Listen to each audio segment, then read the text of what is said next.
Assalamualaikum warahmatullahi wabarakatuh. Selamat datang kembali di channel Sahroni, kisah horor dan ironi. Terima kasih sudah meluangkan waktu untuk menonton konten kami hari ini. Sebelum kita masuk ke cerita yang mendebarkan ini, kami ingin menyampaikan bahwa semua kisah yang kami bagikan adalah karya fiksi belaka. Jika terdapat kesamaan nama tokoh, tempat, atau kejadian dengan kehidupan nyata, kami mohon maaf sebesar-besarnya karena hal tersebut tidaklah disengaja. Bersiaplah untuk memasuki dunia yang penuh dengan ketegangan, misteri, dan ironi yang akan membuat kalian merinding. Pastikan kalian sudah menyiapkan mental dan jangan lupa untuk like, subscribe, dan nyalakan notifikasi agar tidak ketinggalan cerita-cerita seru lainnya dari Sahroni. Aku tidak pernah percaya pada hal-hal mistis sampai kejadian itu menimpa aku dan teman-teman sekos pada musim hujan tahun 2019 lalu. Namaku Raka, mahasiswa semester 5 di salah satu universitas swasta di Bandung. Kos kami terletak di daerah Cisarua, area yang dulunya merupakan perkampungan lama sebelum dikembangkan menjadi kompleks kosan untuk mahasiswa. Semuanya berawal dari kedatangan Dika, teman satu kampus yang baru pindah ke kos kami karena kos lamanya kebakaran. Malam itu, sekitar pukul 10 malam, aku sedang ngobrol santai dengan Aryo dan Bagas di kamar Aryo yang berada di lantai 2. "Bro, lo tahu nggak sejarah tanah kos ini?" tanya Dika sambil menyalakan rokok di balkon kamar. "Sejarah apa maksud lo?"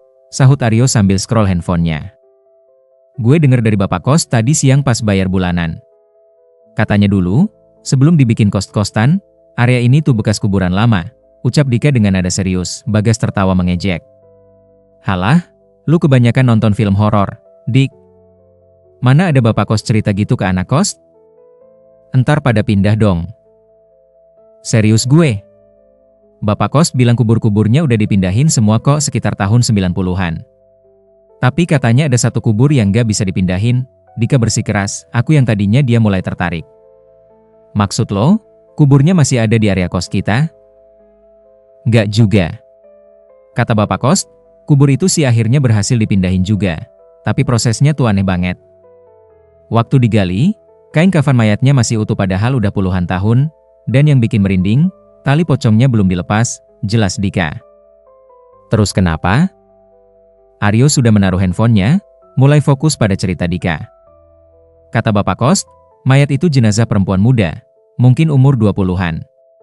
Gak ada yang tahu siapa dia, kenapa meninggal, atau kenapa dikubur di situ sendirian, terpisah dari kubur-kubur yang lain. Yang jelas, waktu jenazahnya dipindahin, beberapa tukang gali bilang kalau wajah mayatnya itu masih kelihatan cantik. Padahal udah puluhan tahun," lanjut Dika dengan suara yang makin pelan. Suasana di kamar Aryo mendadak hening. Hanya terdengar suara hujan yang mulai turun di luar. "Lu bikin-bikin aja, Dik. Mustahil ada jenazah awet gitu," kata Bagas sambil berusaha menutupi rasa takutnya dengan tawa hambar. "Gue cuma cerita apa yang gue dengar. Percaya atau nggak terserah lo." Dika mengangkat bahu. Malam itu kami berempat akhirnya tidur larut, tapi obrolan tentang pocong perawan itu terus menghantui pikiranku. Seminggu setelah obrolan itu, hal-hal aneh mulai terjadi. Awalnya kecil, barang-barang yang berpindah tempat, suara pintu yang terbuka sendiri tengah malam, atau bayang-bayang putih yang terlihat sekilas di koridor kos. Aku ingat betul kejadian pertama yang benar-benar membuatku percaya bahwa ada sesuatu di kos kami. Saat itu hari Kamis malam, sekitar jam 2 dini hari. Aku terbangun karena haus dan memutuskan untuk turun ke dapur di lantai 1 untuk mengambil air. Saat melewati kamar nomor 7 di lantai 1, kamar yang sejak aku kos di situ tidak pernah ada penghuninya, aku mendengar suara perempuan menangis pelan. "Tolong, lepaskan sakitnya," suaranya lirih tapi jelas terdengar. Bulu kuduku langsung berdiri. Aku mempercepat langkah menuju dapur, mengisi botol air dengan tergesa, dan berlari kembali ke kamarku tanpa berani menoleh. Keesokan harinya, aku menceritakan pengalamanku kepada Aryo, Bagas, dan Dika di warung kopi dekat kos. "Lu pasti salah dengar, Rak. Kamar nomor 7 kan kosong," kata Aryo. "Atau mungkin itu suara dari kamar sebelahnya, kamar nomor 8? Kan ada penghuninya tuh, si Denny," tambah Bagas. "Gak mungkin. Gue yakin banget suaranya dari kamar 7. Dan suaranya tuh kayak orang yang kesakitan tapi gak bisa bergerak," jelasku sambil mengingat kembali kejadian semalam. Dika menatapku dengan serius. "Lu denger dia bilang apa?" "Dia minta dilepaskan. Dan dia bilang sakit," jawabku pelan. "Pocong perawan itu," bisik Dika. "Dia minta tali pocongnya dilepas." "Ah, sini ah. Jangan nakut-nakutin gitu dong," Bagas berusaha terlihat santai tapi wajahnya pucat. Gue nggak nakut-nakutin. Itu logis aja. Kalau benar ada arwah yang terkurung di kos kita, pasti arwah dari kubur yang nggak sempat dilepas tali pocongnya itu, Dika menjelaskan. Terus kita harus ngapain? Ini kos kita, Dik. Kita nggak bisa pindah gampang gitu, kata Aryo. Yang penting jangan ganggu dia. Mungkin dia cuma mau dilihat, mau didengar.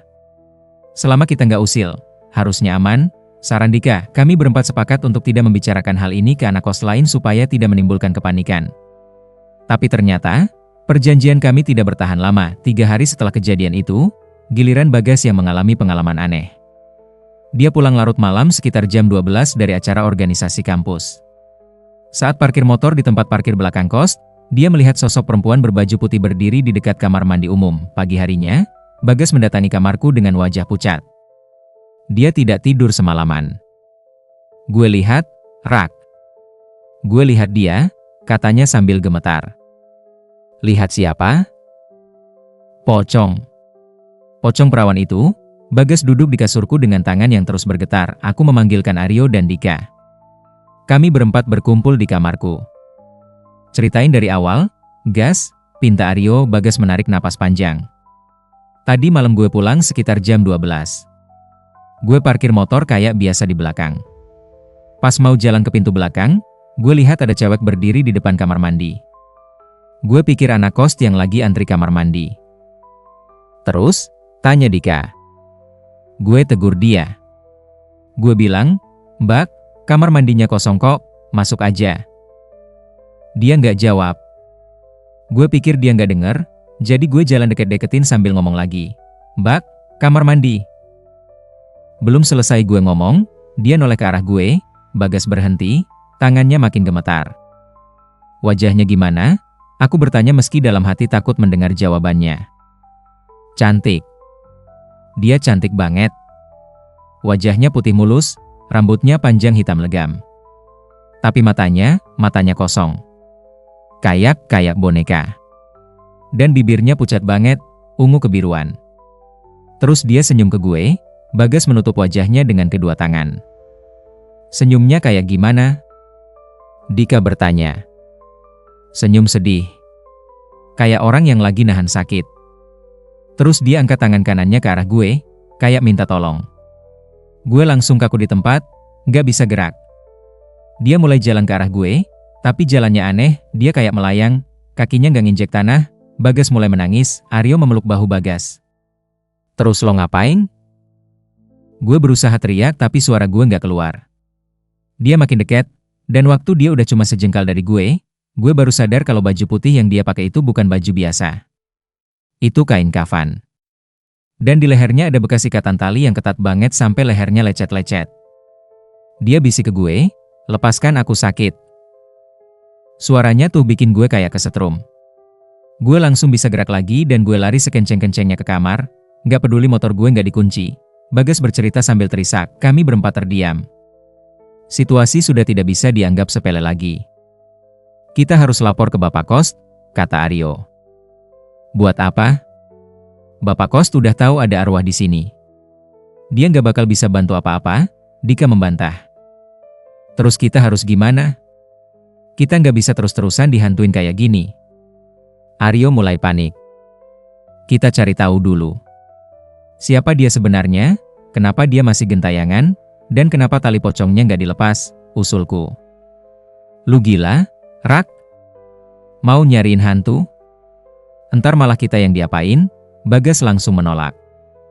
Gue setuju sama Raka.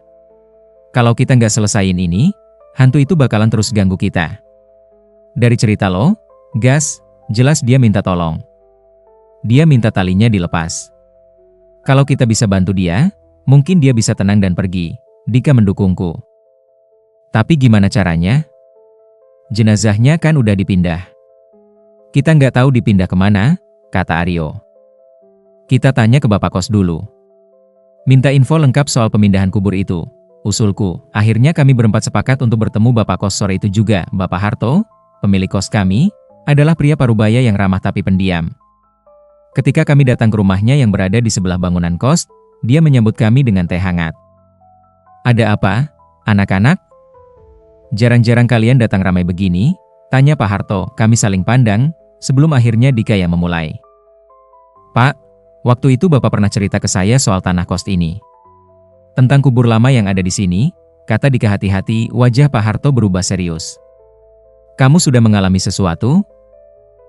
Bukan cuma saya, Pak. Teman-teman saya juga, jawab Dika. Pak Harto menghela napas panjang. Sebenarnya saya berharap tidak akan ada yang mengalaminya lagi. Sudah bertahun-tahun tenang. Lagi?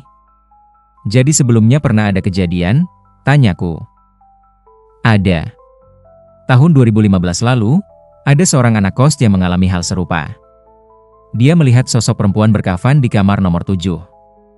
Anak itu akhirnya pindah kos, Pak Harto menceritakan. Kamar nomor 7. Kenapa selalu kamar itu, Pak? Aryo bertanya. Karena kamar nomor 7 persis berada di lokasi di mana dulu kubur itu berada. Saat membangun kos ini, saya sudah memastikan semua kubur dipindahkan dengan benar, termasuk kubur perempuan itu. Tapi saya lupa satu hal penting. Pak Harto berhenti. Apa, Pak? Kami bertanya hampir bersamaan. Melepaskan tali pocongnya sebelum jenazah dipindahkan. Dulu saya pikir karena jenazahnya akan dikremasi di tempat baru, talinya tidak perlu dilepas. Ternyata saya salah. Arwahnya terkunci, Pak Harto terlihat menyesal. Sekarang jenazahnya di mana, Pak? Tanya Dika. Dikremasi di TPU Cikadut. Abunya sudah tidak ada lagi, sudah dibuang ke laut, kata petugas TPU waktu itu, jawab Pak Harto. Kalau jenazahnya sudah nggak ada, terus gimana caranya kita lepas tali pocongnya? Bagas bertanya bingung. Harus ada ritual khusus. Tapi saya tidak tahu harus minta bantuan siapa. Dulu waktu kejadian tahun 2015, saya sempat mendatangkan seorang ustadz, tapi beliau bilang arwah itu terlalu kuat, tidak bisa diusir dengan doa biasa. Arwah itu harus dilepaskan dengan cara yang benar. Talinya harus dilepas secara simbolis, jelas Pak Harto.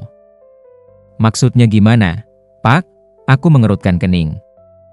Harus ada seseorang yang masuk ke kamar nomor 7 di waktu yang tepat, tengah malam Jumat Kliwon, dan melakukan ritual pelepasan tali pocong secara simbolis. Caranya dengan membawa gunting dan kain kafan baru, lalu gunting tali simbolis sambil membacakan doa-doa, Pak Harto menjelaskan dengan rinci. Kenapa harus tengah malam Jumat Kliwon? Tanya Aryo. Karena itu waktu di mana arwah gentayangan paling kuat energinya. Di waktu itulah dia bisa hadir sepenuhnya dan talinya bisa dilepas secara spiritual, jawab Pak Harto. Apa tidak ada cara lain yang lebih aman, Pak? Bagas terlihat takut. Tidak ada. Kalau kalian tidak melakukan ini, teror akan terus berlanjut. Bahkan bisa semakin parah. Anak kos yang tahun 2015 itu, sebelum dia pindah, dia sampai dimasuki arwah pocong itu. Dia kesurupan selama 3 hari, dan waktu sadar, dia sama sekali tidak ingat apa yang terjadi. Tapi tubuhnya penuh bekas-bekas memar di leher, seperti bekas jeratan tali. Pak Harto bercerita dengan wajah serius. Kami berempat saling pandang dengan wajah pucat. Kapan Jumat Kliwon berikutnya, Pak? Tanyaku meski dalam hati bergidik ngeri. 2 hari lagi, jawab Pak Harto singkat. 2 hari berlalu dengan cepat. Dalam rentang waktu itu, teror semakin menjadi.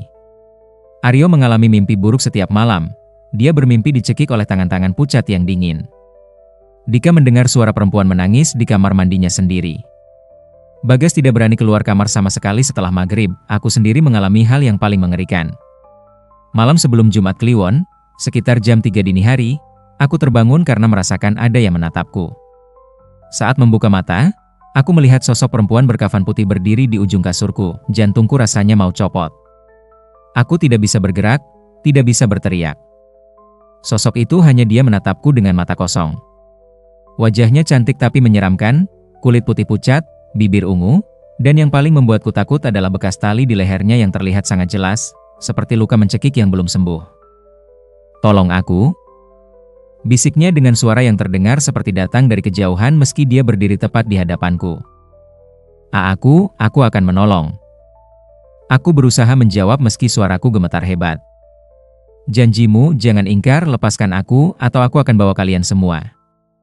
Suaranya berubah menjadi ancaman yang dingin. Aku janji. Aku akan melepaskanmu besok malam, kataku dengan susah payah. Sosok itu mengangguk pelan, lalu perlahan memudar hingga menghilang.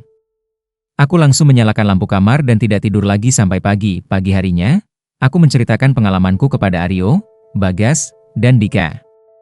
Mereka semua setuju bahwa kami harus melakukan ritual itu malam ini, tidak ada pilihan lain. Siang harinya, kami berempat pergi ke pasar untuk membeli perlengkapan yang dibutuhkan. Gunting baru, kain kafan putih, dupa, dan beberapa perlengkapan ritual lainnya yang disarankan Pak Harto. Lu yakin kita bisa ngelakuin ini? Tanya Bagas sambil kami berjalan keluar dari toko. Kita harus bisa. Gak ada pilihan lain, jawabku. Tapi kata Pak Harto, harus ada satu orang yang masuk sendiri ke kamar nomor 7. Siapa yang mau? Tanya Aryo, kami semua terdiam.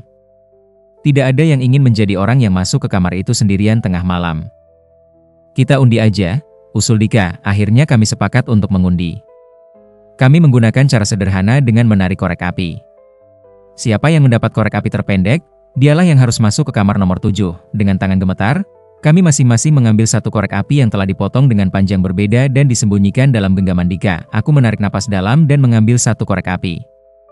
Aryo, Bagas, dan Dika melakukan hal yang sama. Kami membuka genggaman kami secara bersamaan. Korek api di tanganku adalah yang terpendek. Malam Jumat Kliwon itu tiba. Pukul 11 malam, kami berempat sudah berkumpul di depan kamar nomor 7. Suasana kos sangat sepi dan hening.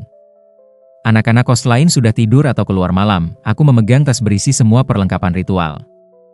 Gunting, kain kafan, dupa, air putih, dan secari kertas berisi doa-doa yang diberikan Pak Harto. Lu yakin mau masuk sendirian, Rak? Tanya Aryo untuk kesekian kalinya.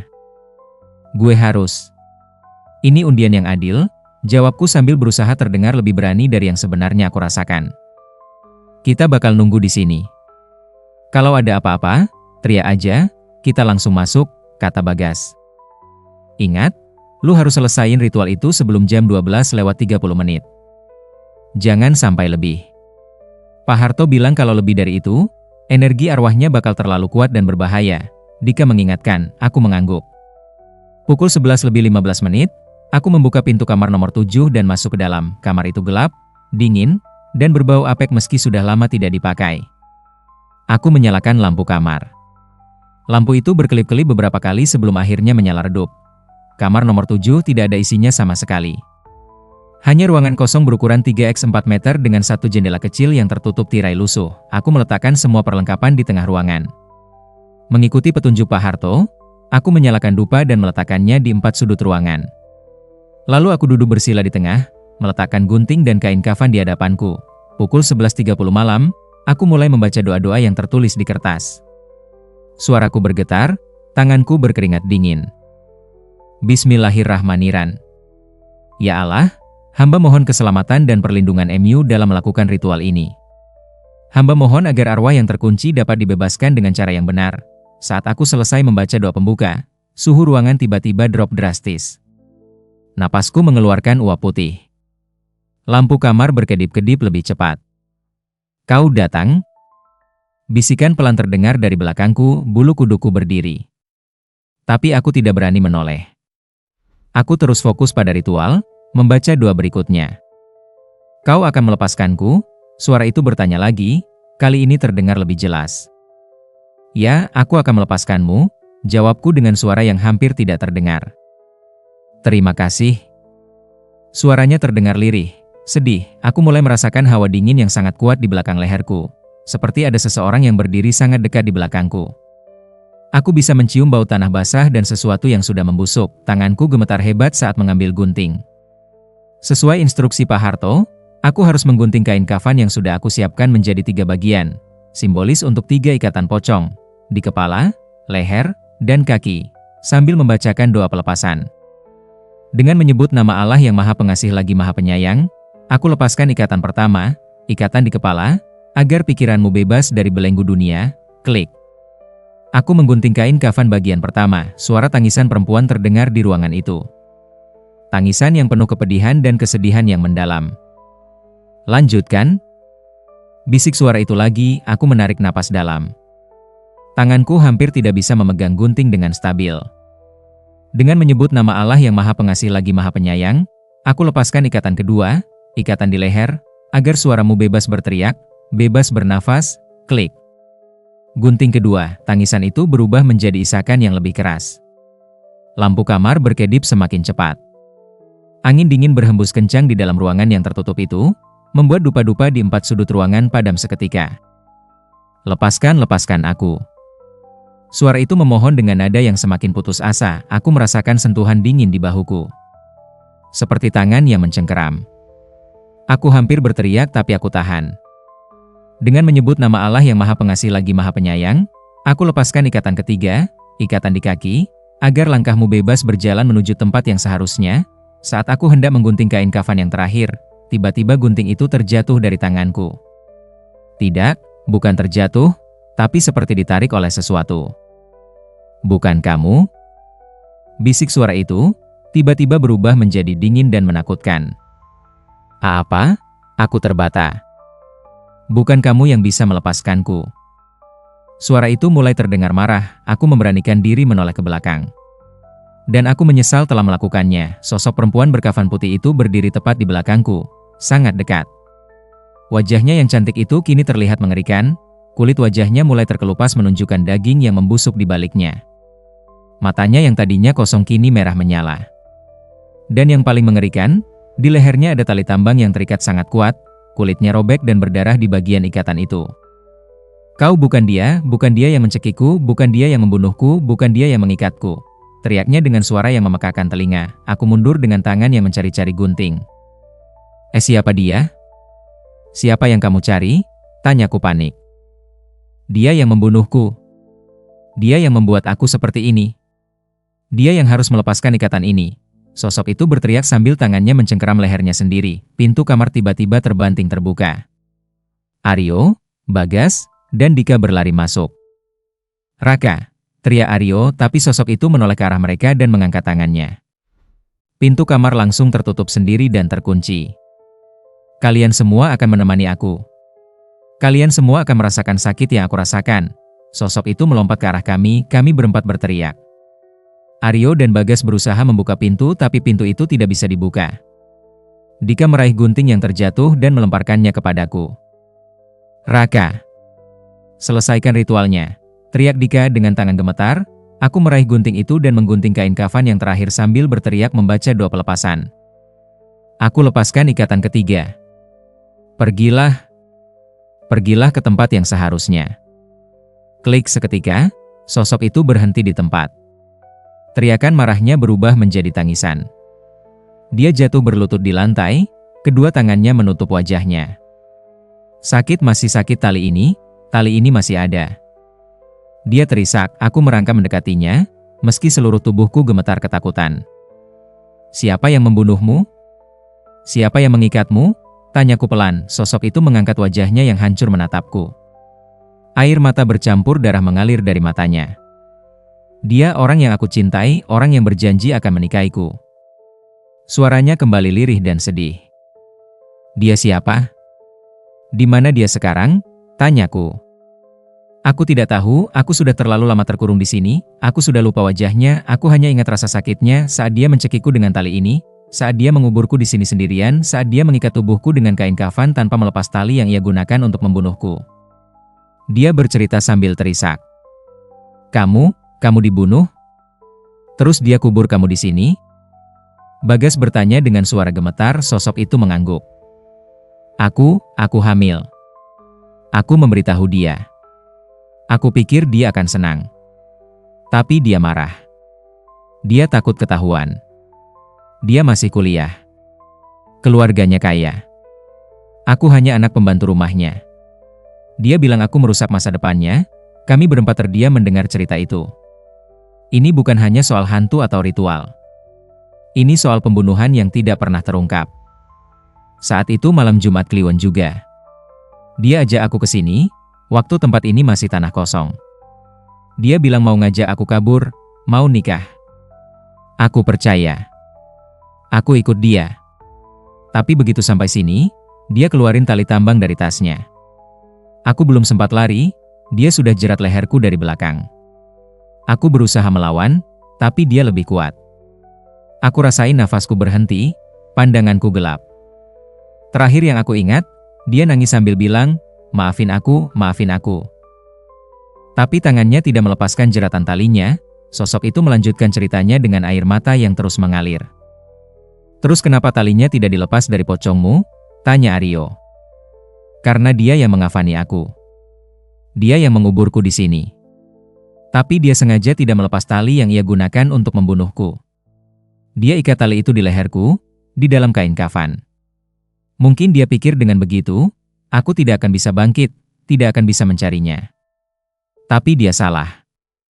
Malah aku terkurung di sini. Aku tidak bisa pergi, tapi aku juga tidak bisa mencarinya. Aku terkurung puluhan tahun di sini, sendirian, dalam kegelapan, dengan sakit di leher yang tidak pernah hilang, jelasnya. Kenapa ritual yang tadi aku lakukan tidak berhasil membebaskanmu? Tanyaku. Karena yang harus melepaskan ikatanku adalah dia yang mengikatku. Dia yang membunuhku. Hanya tangannya yang bisa melepaskan kutukan ini. Kalian hanya bisa membantuku dengan mencari dia. Bawa dia ke sini. Buat dia melepaskan talinya, sosok itu menatap kami dengan pandangan yang penuh harap sekaligus dendam. Tapi kami tidak tahu dia siapa. Kamu bilang kamu sudah lupa wajahnya, kata Dika. Tapi ada yang ingat. Tanah ini ingat. Bangunan kos ini dibangun di atas kuburku. Kalau kalian menggali fondasi bangunan ini, kalian akan menemukan sesuatu yang dia tinggalkan. Sesuatu yang bisa membawa kalian kepadanya, sosok itu berkata. Apa itu? Tanya Bagas. Liontin. Liontin yang dia berikan padaku saat dia bilang dia cinta padaku. Liontin itu ada inisial namanya. Dia mengubur aku dengan liontin itu masih di leherku. Saat jenazahku dipindahkan, liontin itu terjatuh dan tertinggal di tanah. Aku bisa merasakan liontin itu masih di sana, di bawah fondasi kamar ini. Jelasnya pagi harinya, dengan izin Pak Harto yang sok mendengar cerita kami membongkar sebagian lantai kamar nomor 7. Pak Harto awalnya tidak percaya, tapi setelah kami menceritakan detail kejadian semalam, dia akhirnya mengizinkan. Setelah menggali sekitar 1 meter, kami menemukan liontin perak yang sudah berkarat. Saat dibersihkan, terlihat jelas inisial, RS, terukir di baliknya. RS siapa ini? Gumam Aryo. Pak Harto yang melihat liontin itu tiba-tiba tersentak. Wajahnya pucat pasi. Pak, kenapa? Bapak kenal orang dengan inisial ini? Tanyaku. Pak Harto duduk lemas. Ini liontin milik keluarga Santoso. Keluarga yang dulu memiliki tanah ini sebelum dijual ke saya tahun 2003. Keluarga Santoso? Mereka masih ada di Bandung? Tanya Dika cepat. Ada. Mereka keluarga pengusaha besar. Putra bungsunya, Ridwan Santoso, sekarang jadi direktur di beberapa perusahaan properti. Saya pernah bertemu dia beberapa kali dalam urusan bisnis, Pak Harto bercerita. Ridwan Santoso. RS. Ini dia, bisikku. Tapi kalian tidak bisa asal menuduh orang. Ini sudah puluhan tahun yang lalu. Tidak ada bukti, Pak Harto mengingatkan. Tapi hantu itu butuh penutupan, Pak. Dia butuh keadilan. Dan satu-satunya cara adalah dengan membawa Ridwan Santoso ke sini untuk melepaskan ikatan pocongnya, jelasku. Bagaimana caranya? Kalian mau bilang apa ke dia? Pak Ridwan, mohon datang ke kos untuk melepaskan pocong perempuan yang Bapak bunuh puluhan tahun lalu. Dia pasti tidak akan mau, Aryo berargumen. Kita tidak perlu bilang sejujurnya. Kita perlu memikatnya untuk datang ke sini, usul Dika. Setelah berdiskusi panjang, kami akhirnya menemukan cara. Pak Harto akan menghubungi Ridwan Santoso dengan alasan menemukan barang antik berharga di lokasi tanah yang dulu milik keluarganya. Ridwan Santoso, sebagai pengusaha properti dan kolektor barang antik, pasti akan tertarik. 2 hari kemudian, Ridwan Santoso datang ke kos kami. Dia pria berusia pertengahan 40-an, berpenampilan rapi dan mewah. Wajahnya terlihat tenang, tapi ada sesuatu di matanya, sesuatu yang gelap. Jadi, barang antik apa yang Anda temukan, Pak Harto? Tanya Ridwan Santoso sambil mengamati sekeliling kos dengan tatapan yang sulit dibaca. Ada di kamar nomor 7, Pak. Silakan masuk. Pak Harto membukakan pintu kamar yang sudah kami persiapkan. Ridwan Santoso masuk ke dalam kamar. Kami berempat, aku, Aryo, Bagas, dan Dika, sudah berdiri di dalam kamar, menunggunya. "Kalian siapa?" tanyanya dengan nada curiga. "Kami anak kos di sini, Pak." "Kami yang menemukan ini." Aku mengulurkan liontin perak berkarat itu. Wajah Ridwan Santoso berubah seketika. Matanya membelalak, kulitnya memucat. Tangannya gemetar saat melihat liontin itu. Dari mana kalian dapat ini?" tanyanya dengan suara yang tiba-tiba berubah serak. "Dari bawah fondasi kamar ini." "Dari tempat di mana Bapak dulu mengubur seseorang?" jawabku dengan nada datar. "Apa maksud kalian?" "Saya tidak mengerti." Ridwan berusaha terlihat tenang tapi tangannya terus gemetar. "Kami pikir Bapak mengerti. Perempuan yang Bapak bunuh puluhan tahun lalu. Perempuan yang Bapak kubur di sini dengan tali masih terikat di lehernya. Dia menunggu Bapak," kata Dika. "Kalian gila. Saya tidak pernah membunuh siapa-siapa. Ini fitnah." Ridwan berusaha keluar dari kamar tapi Pak Harto sudah mengunci pintu dari luar. "Pak Harto, buka pintunya," teriak Ridwan sambil menggedor pintu. Tiba-tiba lampu kamar padam. Suhu ruangan drop drastis. Kami semua bisa melihat napas kami mengeluarkan uap putih. "Ridwan?" Bisikan lirih terdengar dari sudut kamar. Ridwan membeku. Wajahnya pucat seperti mayat. Tidak mungkin, Ridwan, kamu datang." Suara itu terdengar lagi, kali ini lebih jelas. Dari kegelapan sudut kamar, sosok perempuan berkafan putih mulai muncul. Langkah demi langkah dia mendekati Ridwan yang sudah gemetar hebat. Kamu sudah mati, aku mengubur kamu." Ridwan berbisik dengan suara yang penuh ketakutan. "Kamu membunuhku, Ridwan. Kamu mencekikku dengan tali. Kamu menguburku di sini seperti sampah. Kamu tidak pernah melepaskan talinya. Kamu biarkan aku terkurung puluhan tahun dalam kesakitan." Sosok itu sudah berada tepat di hadapan Ridwan. Maafkan aku, Sari, aku muda, aku bodoh, aku takut, maafkan aku." Ridwan jatuh berlutut sambil menangis. "Sari, jadi itu namamu?" bisikku pelan. Sosok perempuan itu, Sari, menatap Ridwan dengan tatapan yang penuh dendam dan kesedihan. "Maafmu tidak akan menghapus sakit yang aku rasakan selama puluhan tahun ini, Ridwan. Tapi kamu bisa membebaskanku. Lepaskan ikatanku. Lepaskan tali yang kamu ikatkan di leherku," kata Sari. "Bagaimana caranya? Jenazahmu sudah tidak ada." Ridwan masih menangis. "Dengan tanganmu sendiri, kamu harus melakukan ritual pelepasan. Kamu harus minta maaf dengan tulus, dan kamu harus melepaskan ikatan simbolis yang sudah disiapkan." Aku menjelaskan sambil menunjuk kain kafan dan gunting yang sudah kami letakkan di tengah ruangan. Ridwan menatapku, lalu menatap Sari lagi. Dengan tangan gemetar, dia merangkak ke tengah ruangan dan mengambil gunting. "Sari, aku benar-benar minta maaf. Aku membunuhmu karena aku pengecut. Aku takut masa depanku hancur. Aku takut keluargaku tahu aku menghamili anak pembantu. Aku egois. Aku jahat. Dan aku menyesal setiap hari. Aku tidak pernah bisa melupakan wajahmu saat aku mencekikmu. Aku tidak pernah bisa melupakan air matamu. Aku hidup dalam penyesalan. Bisnis yang aku bangun, harta yang aku kumpulkan, semua itu terasa hampa karena dibangun di atas darah yang aku tumpahkan." Ridwan berbicara sambil terisak. "Lanjutkan ritualnya," kata Sari dengan suara yang mulai melemah. Ridwan mengambil gunting dan mulai menggunting kain kafan sesuai instruksi yang kami berikan.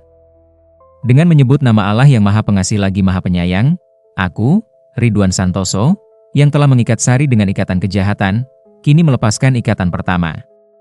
Aku lepaskan ikatan di kepala. Semoga pikiranmu bebas dan tenang. Klik. Gunting pertama, sosok Sari mulai mengeluarkan cahaya putih lembut dari tubuhnya.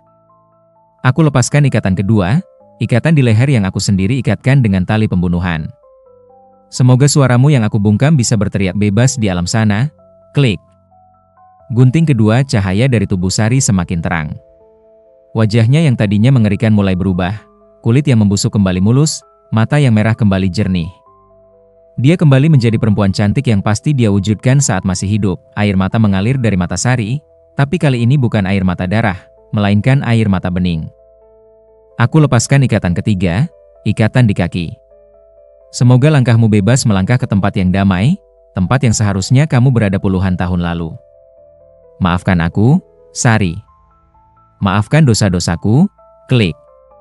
Gunting ketiga. Begitu gunting ketiga selesai, tali yang terikat di leher Sari tiba-tiba terlepas sendiri dan jatuh ke lantai. Bekas luka di lehernya perlahan menghilang. Sari tersenyum, senyuman yang sedih tapi lega. Akhirnya aku bebas, terima kasih. Bisiknya. Sari, tunggu. Ridwan meraih tangan Sari, tapi tangannya hanya menembus udara. Anak kita, anak yang kamu kandung, dia tidak sempat lahir, Ridwan. Kamu membunuh kami berdua. Aku dan anakmu, kata Sari dengan nada yang memaafkan tapi tetap menyakitkan. Maafkan aku, maafkan aku. Ridwan menangis meraung-raung.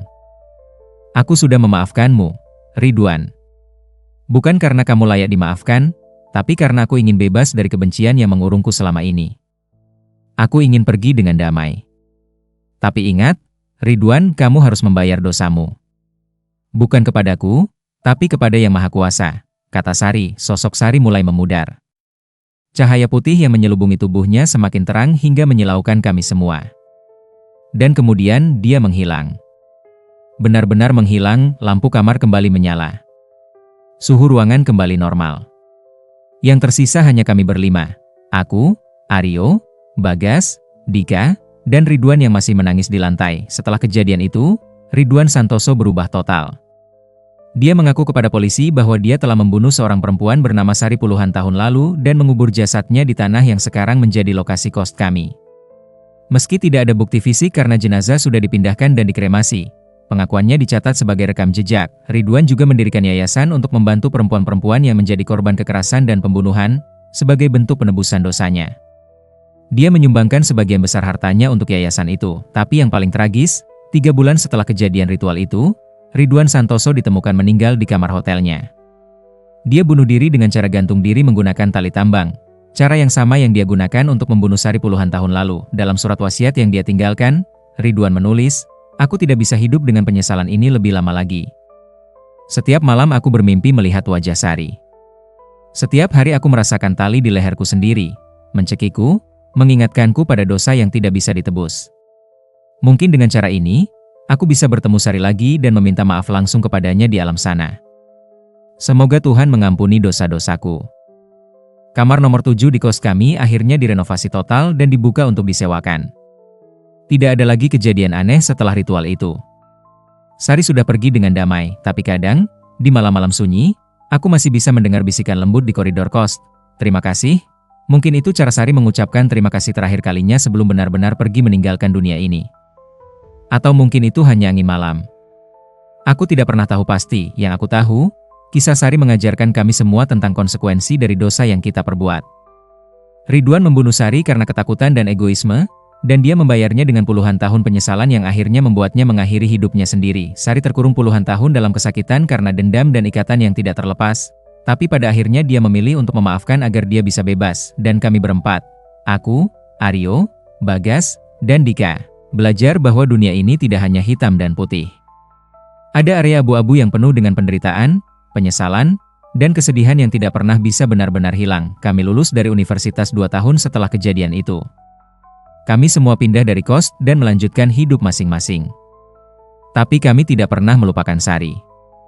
Setiap tahun, di malam Jumat Kliwon di bulan di mana kami melakukan ritual itu, kami berempat bertemu dan mendoakan Sari, berharap dia menemukan kedamaian di alam sana. Beberapa tahun kemudian, aku kembali ke lokasi kos lama kami yang sudah direnovasi dan berganti pemilik.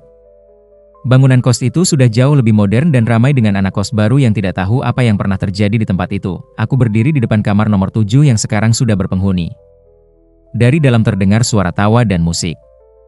Kehidupan terus berlanjut, tapi aku tidak bisa melupakan wajah Sari saat dia menghilang malam itu. Wajah cantik yang tersenyum lega, tapi juga sedih.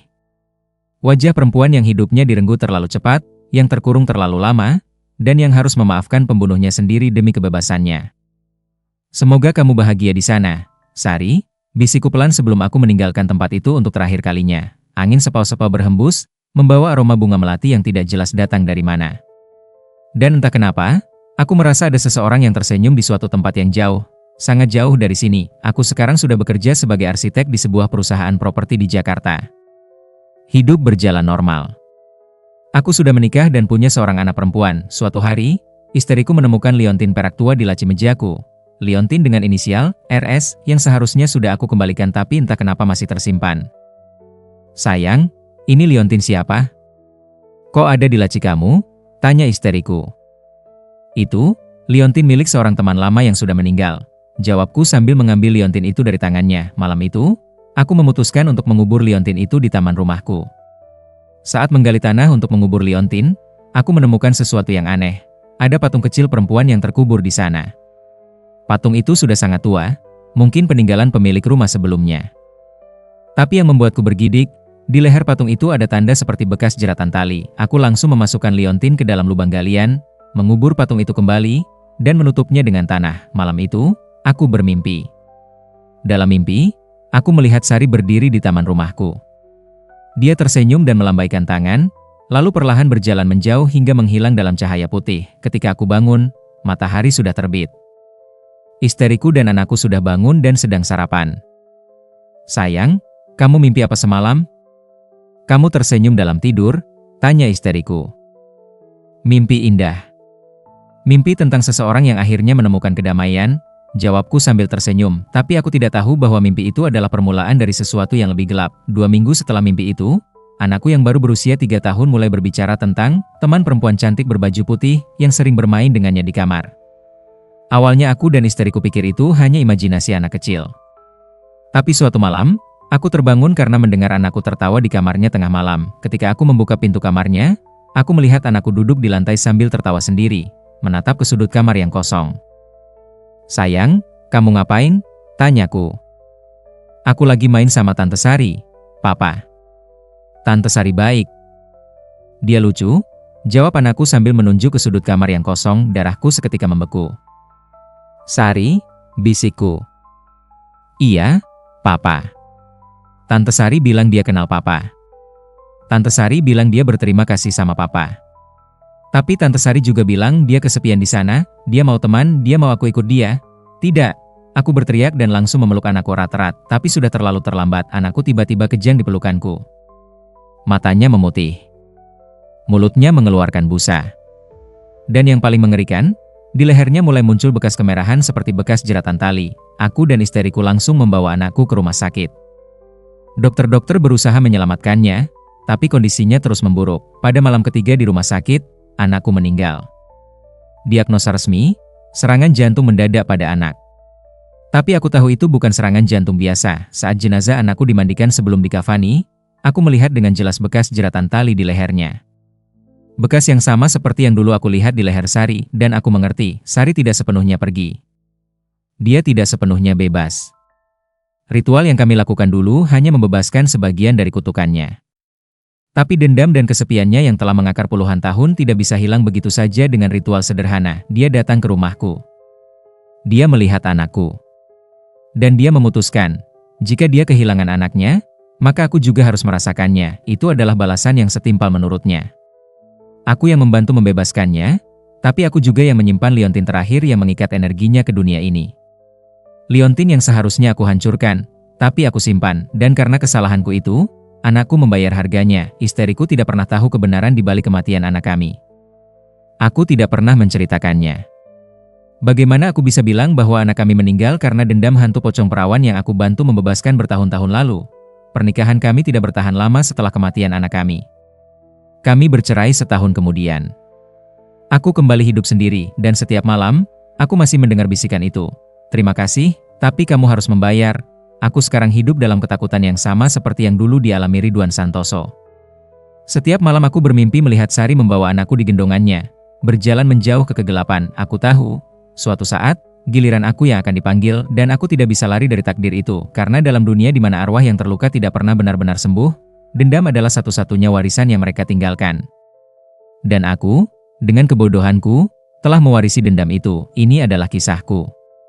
Kisah tentang pocong perawan bernama Sari yang terikat puluhan tahun, yang bebas sebentar, tapi yang kembali lagi untuk mengambil apa yang dia rasa pantas dia dapatkan. Dan malam ini, sambil menulis kisah ini sebagai peringatan untuk orang lain, aku merasakan tali di leherku sendiri. Tali yang tidak kasat mata, tapi sangat nyata. Tali yang perlahan mengencang, mencekiku, mengambil napasku, Sari datang menjemputku, dan aku tidak bisa berbuat apa-apa selain menerima hukuman yang sudah ditakdirkan. Maafkan aku. Sari, maafkan aku. Anakku, maafkan aku. Terima kasih yang sebesar-besarnya sudah setia mendengarkan kisah sampai selesai. Kehadiran kalian adalah motivasi terbesar bagi kami untuk terus menghadirkan cerita-cerita horor yang tidak hanya menegangkan, tapi juga penuh dengan ironi kehidupan yang menggugah pikiran. Jangan lupa untuk subscribe dan aktifkan notifikasi agar kalian tidak melewatkan kisah-kisah berikutnya yang pastinya akan membawa kalian masuk lebih dalam ke dunia misteri dan keanehan yang menggelitik rasa penasaran. Sampai jumpa kembali di cerita selanjutnya. Semoga malam kalian penuh kedamaian, dan keberanian kalian tak pernah surut menghadapi kegelapan. Wassalamualaikum warahmatullahi wabarakatuh.